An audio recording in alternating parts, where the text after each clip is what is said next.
Kita berbicara soal mengenai PAD ataupun pendapatan asli daerah, tentu tak lepas dari upaya pemerintah dalam menggali potensi yang ada dari PAD tersebut.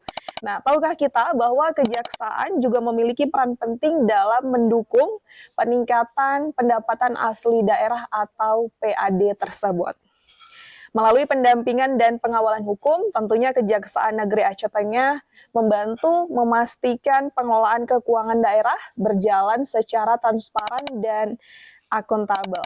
Nah, di episode kali ini kita akan membahas tema yang cukup menarik, yakni peran Kejaksaan Negeri Aceh Tengah dalam mendukung peningkatan PAD pemerintah Kabupaten Aceh Tengah. Dan kita sudah kedatangan dua tamu spesial ataupun narasumber spesial, yakni Bapak Said Muhammad selaku PLT Kejari Aceh Tengah dan Bapak Anhar SIP CPM CPREB selaku Kabid Pendapatan BPKK Aceh Tengah. Dan tema yang kita angkat saat ini cukup menarik, yakni peran penting karena berbicara mengenai sinergi antara lembaga penegak hukum dan pemerintah Kabupaten Aceh Tengah.